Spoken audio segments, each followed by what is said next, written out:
बिस्मिल्लाहिर्रहमानिर्रहीम सल्लल्लाहु अला हबीबी मुहम्मदिन व आलिहि व अस्हाबिहि व बारिक वसल्लम। वॉइस ऑफ हेल्थ एक अरसे से इस कोशिश में लगा हुआ है कि हमारे जो होम्योपैथिक डॉक्टर्स हैं वो एक मुकम्मल होम्योपैथिक डॉक्टर बन जाएं, और न सिर्फ ये कि उन्हें होम्योपैथिक दवाओं की नॉलेज हो, बल्कि उसके साथ साथ अल्टरनेटिव के जो दूसरे मेथड हैं उन पर भी उन्हें कमांड हासिल हो, ताकि वो जिस भी महफिल में मौजूद हों, वहाँ किसी भी किस्म का कोई मसला पेश आता है तो एक होम्योपैथिक डॉक्टर जो है वो इंतहाई कामयाबी के साथ उस जगह पे उस मसले का कोई ना कोई सॉल्यूशन निकाले। अब होम्योपैथिक दवाओं की जब बात की जाती है तो वॉइस ऑफ हेल्थ दो तरीक़ों से दवाएं जो है वो अपने डॉक्टर्स को समझा रहा है।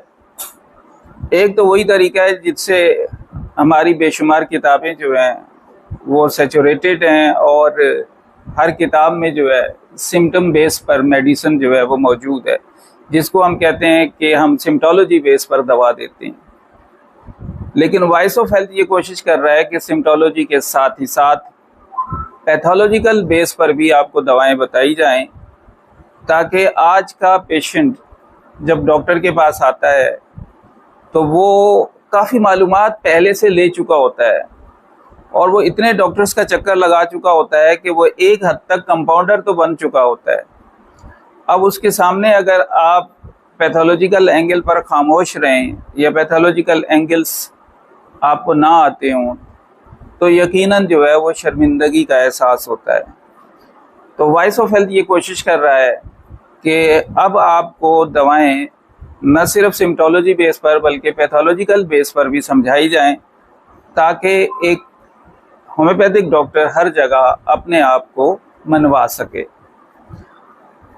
दूसरी कोशिश क्या है कि हम अल्टरनेटिव मेथड्स दे रहे हैं, और अल्टरनेटिव मेथड्स में क्या चीज़ शामिल है कि हम उन्हें साथ ये बता रहे हैं कि आप कौन सी खुराक खाएं तो उससे ठीक हो सकते हैं, या कौन सी खुराक खाएंगे तो नुकसान हो सकता है, यानी इलाज बिल खुराक का तस्वुर भी दे रहे हैं। इसी तरीके से हम उन्हें कलर थेरेपी भी सिखाने के लिए तैयार हैं, ताकि कलर के ज़रिए भी वो ट्रीटमेंट कर सकें, और ये भी एक कामयाब तरीका इलाज है। और इसके साथ ही साथ हम प्रेशर थेरेपी, जिसको रिफ्लेक्सोलॉजी कहते हैं, रिफ्लेक्सोलॉजी के ज़रिए भी हम ट्रीटमेंट जो है वो अपने इस प्लेटफॉर्म से लोगों तक पहुंचा रहे हैं। इसके अलावा एक्यूपंक्चर सिखा रहे हैं। मतलब ये है कि हम हर चीज़ अपने डॉक्टर्स को देने के लिए हर वक्त तैयार बैठे हैं। बस हमारी तो छोटी सी शर्त होती है कि डॉक्टर सीखने वाले मिल जाएं या स्टूडेंट्स सीखने वाले मिल जाएं। यकीनन मिल रहे हैं। हमारा काफ़िला पहले से बहुत बढ़ चुका है, अल्लाह का शुक्र है, हम उसका शुक्र अदा करते हैं। लेकिन अभी भी एक वैक्यूम है कि डॉक्टर्स का इंटरेस्ट उस लेवल पे नहीं है। स्पेशली वो डॉक्टर जो प्रैक्टिशनर हैं उनका इंटरेस्ट इस लेवल पे नहीं है। लेकिन जहाँ भी हम गए, जो स्टूडेंट्स थे उन्होंने बहुत एप्रिसिएट जो है वो इस सिस्टम को किया कि हम जो उन्हें जिस अंदाज से जो है वो नॉलेज दे रहे हैं। तो आज भी मेरा जो टॉपिक है वो प्रेशर थेरेपी के ज़रिए ट्रीटमेंट है। प्रेशर थेरेपी एक बहुत बड़ा सब्जेक्ट है, जिस पे कंप्लीट तौर पर बात करने के लिए तो जाहिर है कि एक पूरा टाइम चाहिए और एक पीरियड चाहिए, तब जाके कंप्लीट होगा। तो मैं आज महदूद रहूँगा प्रेशर थेरेपी के ज़रिए सर दर्द तक। हेडेक अगर हो जाता है तो हम प्रेशर थेरेपी के ज़रिए इसको कैसे जो है वो रिकवर कर सकते हैं। प्रेशर थेरेपी का दूसरा नाम रिफ्लेक्सोलॉजी है, और रिफ्लेक्सोलॉजी जहाँ इस्तेमाल किया जाता है तो वहाँ मतलब ये लिया जाता है कि हम पाम की बात कर रहे हैं और फिर या तो पैर के सोल की बात कर रहे हैं, या तो पाम के पॉइंट्स की बात कर रहे हैं या सोल के पॉइंट की बात कर रहे हैं। तो पाम और सोल पर जो ट्रीटमेंट दिया जाता है उसे रिफ्लेक्सोलॉजी कहते हैं। तो सर दर्द का इलाज मैं देना चाह रहा हूँ आप लोगों को कि किसके ज़रिए, प्रेशर थेरेपी के ज़रिए या एको प्रेशर के ज़रिए। एको का लफ्ज आपको इशारा कर रहा है कि ये पॉइंट्स जो हैं वो एक्यूपेंचर से लिए गए हैं, और एक्यूपेंचर वो तरीका इलाज है जिसको WHO ने 42 डिजीज के लिए रिकमेंड किया हुआ है, और बहुत अरसे से रिकमेंड किया हुआ है कि 42 डिजीज जो हैं वो एक्यूपेंचर से बहुत अच्छी कवर होती है, और उनमें पैरालिसिस शामिल है, पैरालिसिस शामिल है, स्ट्रोक, और इसी तरीके से पेन पे बहुत रैपिड रिजल्ट है। बल्कि एक्यूपेंचर के ज़रिए तो आप जो है एनेस्थीसिया भी दिया जा रहा है, यानी पेशेंट जो है वो बिल्कुल कॉन्शियस होता है लेकिन उसे पेन की सेंसेशन नहीं होती और उसकी सर्जरी हो रही होती है। तो चूँकि एक्यूपेंचर में तो निडल्स इस्तेमाल की जाती हैं, और उसके लिए कमांड होना चाहिए कि जो एग्जैक्ट पॉइंट है वही लगे तो आपको रिजल्ट मिलेंगे, उससे इधर उधर आप हो गए तो आपको हो सकता है वो रिजल्ट्स ना मिलें। लेकिन प्रेशर थेरापी में ये खूबी है कि आपको अगर एग्जैक्ट पॉइंट से आप थोड़ा सा आगे पीछे भी हो जाते हैं तो आपको रिजल्ट्स जो हैं वो मिल जाते हैं। सर दर्द पे अगर हम बात करें तो सर दर्द लफ्ज तो एक लाइन का है या एक लाइन का जुमला है, लेकिन इसके पीछे भी पूरी स्टोरी है कि भाई सर दर्द होता क्यों है। एक शख्स धूप में गया, वापस आया, उसे सर दर्द होना शुरू हो गया। अब ये जो सर दर्द होगा ये अलग नेचर का है, जिसको हम आमतौर पे जो है सन स्ट्रोक कहते हैं, कि उसे सन स्ट्रोक हो गया। सन स्ट्रोक की वजह से उसे हेडेक हो गया, या उसे लू लग गई, आम जबान में कह देते हैं। या बाज़ औक़ात ये होता है कि उसने कोई चीज़ खाई ऐसी कि उसका डाइजेशन डिस्टर्ब हो गया, और डाइजेशन डिस्टर्ब होने से उसे सर में दर्द जो है वो जाहिर हो गया। तो सर का दर्द जो है वो डाइजेशन की डिस्टर्बेंस से भी जाहिर हो सकता है। इसी तरीके से अचानक कोई उसने ऐसी न्यूज़ सुनी जिसमें कोई शॉकिंग एंगल था, वो शॉक में गया, तो उस शॉक की वजह से भी उसे सर दर्द हो सकता है।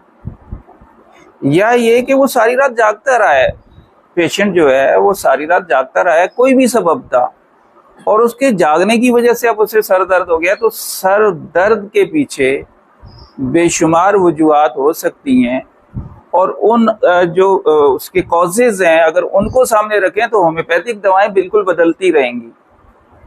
होम्योपैथिक दवाएं अगर हम बात करते हैं कि उसे सन स्ट्रोक था और वो हमारे पास आया, तो आपकी फिंगर टिप्स पर जो है मेडिसिन मौजूद है, और वो फौरी तौर पर देते हैं और उससे रिजल्ट भी मिलता है। और वो दवा आपके पास ग्लूनाइन है कि अगर आपके पास पेशेंट सन स्ट्रोक की वजह से सर दर्द लेकर आया है, तो अब वो सर दर्द सर के राइट साइड पे है, लेफ्ट साइड पे है, पूरे सर में है, इवन नेक तक जा रहा है, आपने इन किसी चक्कर में नहीं पड़ना।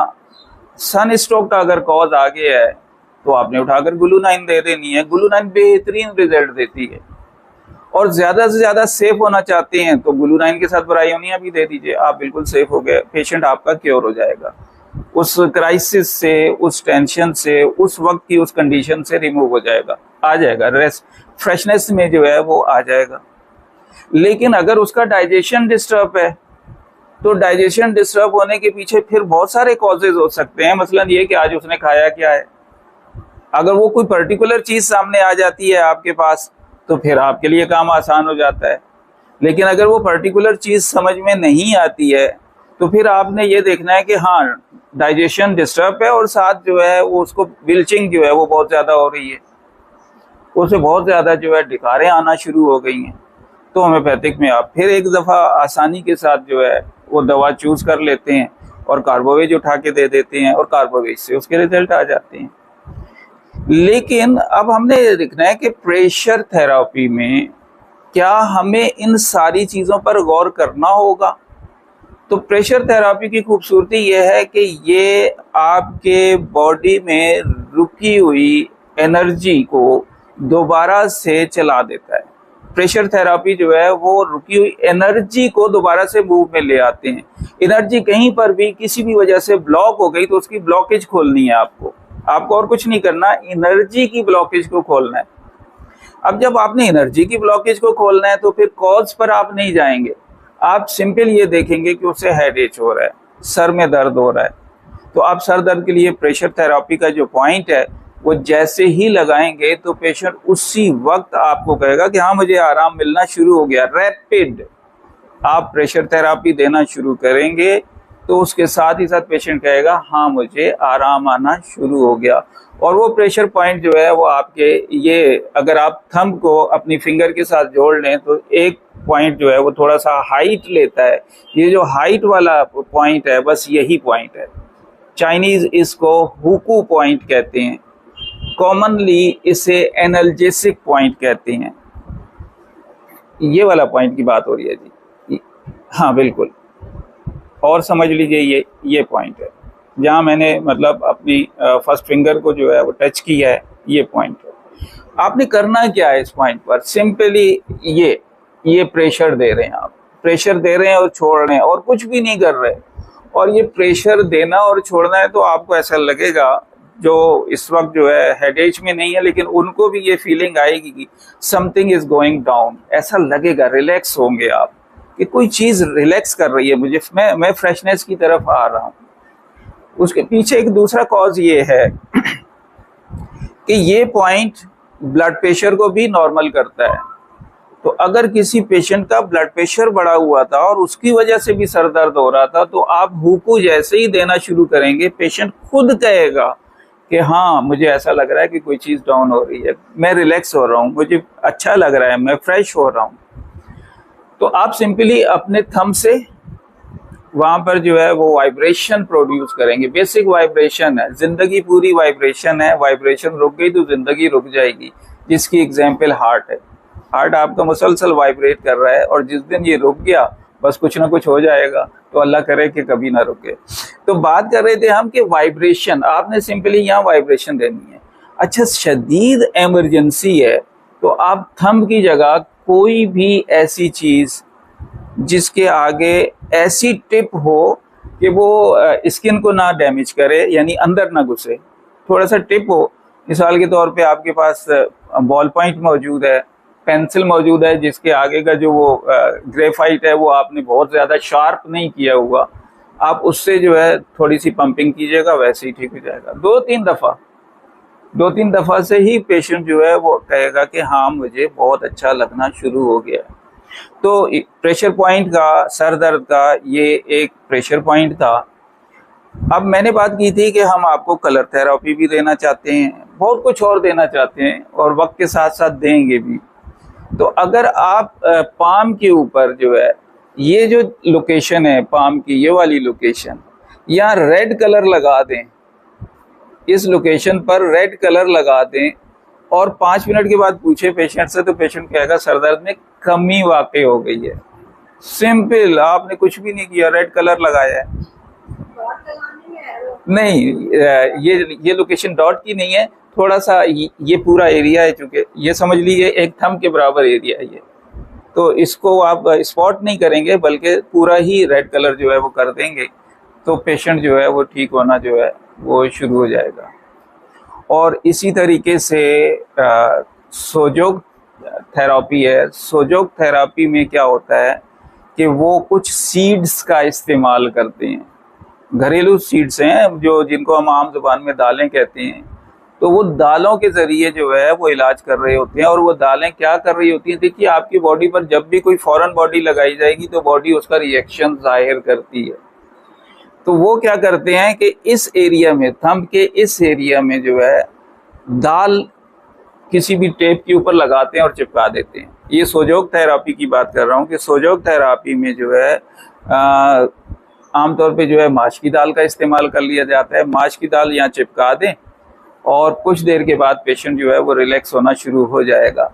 शदीद इमरजेंसी में उतना रैपिड रिजल्ट तो नहीं आएगा, लेकिन लगी रहेगी दाल, चिपकी रहेगी, तो कुछ देर के बाद पेशेंट जो है वो फ्रेश होना जो है वो शुरू हो जाएगा। हाँ, जब यहाँ से दाल उतारें तो उसे किचन में नहीं बल्कि किचन में रखा हुआ एक छोटा सा जो डिब्बा होता है जिसे आम जुबान में बिन कहते हैं, उसमें डाल दीजिएगा, क्योंकि उसने सारी बॉडी की टॉक्सिटी अपने अंदर एब्जॉर्ब की है। तो वो दाल जो है अब खाने के लायक नहीं रही है, उसने बॉडी की टॉक्सिटी एब्जॉर्ब की है, जिसकी वजह से पेशेंट जो है वो रिलैक्स हुए, आप उस दाल को फेंक दें। तो इस तरीके से सोजोग थेरेपी के जरिए भी आप उसके सर दर्द को जो है वो ठीक कर सकते हैं। अब यहाँ तक कोई क्वेश्चन हो तो आप लोग कर लीजिए। देखिए, सर दर्द में कोई बॉन्डिंग नहीं है, चाहे वो लेफ्ट हो चाहे वो राइट हो। बाज़ पॉइंट ऐसे हैं जिनमें लेफ़्ट और राइट की अहमियत है, और उनमें एक पॉइंट है जो P6 कहलाता है। शदीद इमरजेंसी में हम रफ यूज़ करते हैं, इसका बहुत काम का पॉइंट है। वो लेफ़्ट पे तो रिज़ल्ट देता है, राइट पे उतने अच्छे रिज़ल्ट नहीं देता। तो उस पे तो लेफ़्ट और राइट का जो है वो ज़रूर है, लेकिन यहाँ बात हो रही है हेड एच की। तो हेड एक में जो है आपको कुछ नहीं, मतलब लेफ़्ट पे लगाएं राइट पे लगाएं, सेम रिज़ल्ट मिल जाएंगे। हाँ देखिए, कलर थेरेपी, हर कलर जो है उसकी अपनी एक पर्टिकुलर फ्रीक्वेंसी है। बॉडी की फ्रीक्वेंसी जो है वो उससे मैच करनी है कि इस डिजीज से रिलेटेड बॉडी में कौन सी फ्रीक्वेंसी एबनॉर्मल हुई है।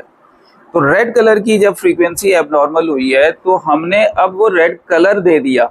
रेड कलर ने क्या किया कि उस एब्जॉर्प्शन को जो है अपने ऊपर लेना शुरू कर दिया, उस फ्रीक्वेंसी की, उस एबनॉर्मेलिटी को अपने अंदर लेना शुरू कर दिया। जब वो अपने अंदर लेना शुरू कर देता है तो फ्रीक्वेंसी, जो बॉडी की फ्रीक्वेंसी है, वो नॉर्मल हो जाती है।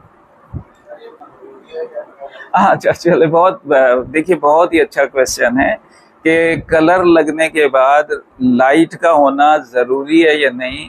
तो लाइट का होना ज़रूरी नहीं है, वहाँ काम कलर का है। लाइट जो आपके पास अवेलेबल है वो वाइट कलर है। सनलाइट या जो आर्टिफिशियल लाइट्स हैं, इनकी ज़रूरत नहीं है, वहाँ कलर की ज़रूरत है। तो वाइट कलर नहीं, रेड कलर।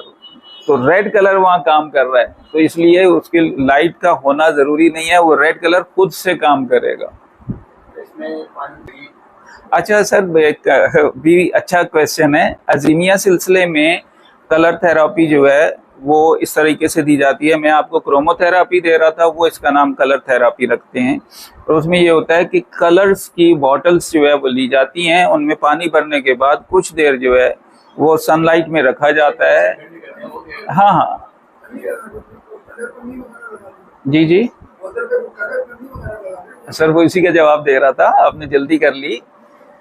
कि कुछ देर के लिए, यानी कम से कम जो है 4 से 6 घंटे के लिए उसे सनलाइट में रखते हैं। तो वो जो कलर होता है, जिस कलर की वो बॉटल होती है, उसकी फीलिंग उसमें आ जाती है, उसकी फ्रीक्वेंसी उसमें आ जाती है, और वो कलर जो है वो फिर उसके बाद हीलिंग पावर हासिल कर लेता है। अब आ जाती है बात कि सर वो जो बॉटल्स हैं वो नहीं मिल रही हैं, कलर की बॉटल्स जो हैं वो नहीं मिल रही हैं। तो कोई मसला नहीं है, आप सिंपल जो है कलर का वो पेपर ले लीजिए, कलर पेपर ले लीजिए, उसकी साइडों में लगा दीजिए, तो वो सेम काम करेगा। देखें, अच्छा, अब कलर जो है, जब आप पेपर लगा रहे हैं ना, ये जरा क्वेश्चन बच्चों वाला आ गया। जब आप पेपर लगा रहे हैं तो आपको एक ही दफा उसको यूज करना है, सेकंड टाइम आपको पेपर चेंज करना है। उसमें जो कुछ एबिलिटी थी वो आपने पहले पानी में ले ली है, अब उसको रिमूव कीजिए, आप दोबारा लगाएंगे। लेकिन अगर परमानेंट कलर लगा हुआ है और वो परमानेंट कलर आपको वो कलर की फीलिंग दे रहा है, तब आप इस पोजीशन में हैं कि उससे जो है, मतलब उस बॉटल से आप फायदा उठा सकते हैं। अदरवाइज आपको जो है वो चेंज करना पड़ेगा। तो पेपर तो चेंज करना है आपको। हाँ, स्टिमुलेट नर्व्स हो रही हैं। एनर्जी का फ्लो जो है वो नर्व्स के जरिए है। आपका न्यूरल सिस्टम जो है वो एनर्जी को फ्लो करा रहा है।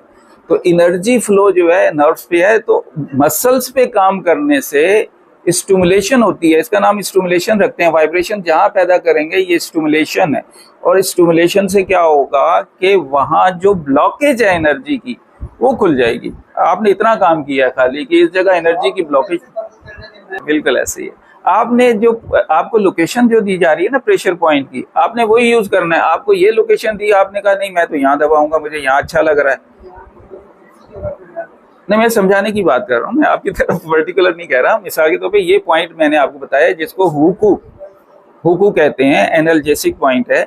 आपने इस पॉइंट के बजाय इधर कर लिया थोड़ा सा हाथ, तो अब सिचुएशन चेंज कर दी, आपने पोजीशन चेंज कर दी। ये भी पॉइंट काम करता है, लेकिन ये बैक पे काम करता है या इधर ऊपर सर्वाइकल पे काम करता है। आप थोड़ा सा अपनी तरफ आ जाएंगे तो सर्वाइकल इश्यू फौरन कवर होगा। गर्दन का दर्द, कमर का दर्द इससे ठीक कर लेते हैं, फौरन ठीक होता है।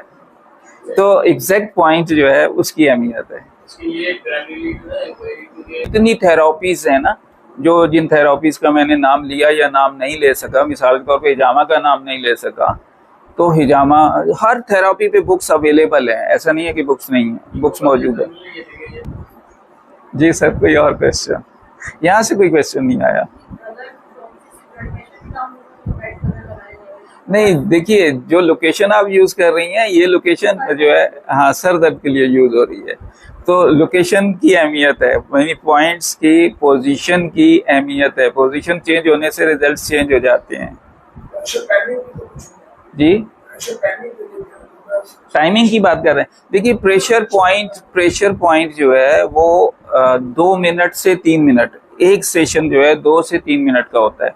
2 से 3 मिनट आपने किया, अब आप पर ये लाजिम है कि आप कुछ देर उसे रिलैक्स कर दें, मतलब छोड़ना पड़ेगा आपको, रेगुलर नहीं देना पड़ेगी। उसका दूसरा तरीका ये होता है कि आपने कुछ पॉइंट यहाँ दे दिया ना, तो फिर आप लोकेशन चेंज करके उसे दे दें। अगर पेशेंट की तसल्ली नहीं हो रही, आप समझते हैं नहीं पेशेंट चाहता है कि अभी और काम मेरे ऊपर किया जाए, तो लोकेशन चेंज कर दें। लेकिन एक पॉइंट, ये वाले जो इमरजेंसी पॉइंट है, आमतौर पे लेक्चर के दौरान इमरजेंसी पॉइंट दिए जा रहे हैं ताकि होम्यो डॉक्टर कहीं पर भी जो है अपनी बात मनवा सके। तो ये जो प्रेशर पॉइंट इमरजेंसी वाले हैं, ये 2 से 3 मिनट एनफ होते हैं। हाँ, 2-3 मिनट का आपने गैप कर लिया तो अब आप रिपीट भी कर सकते हैं।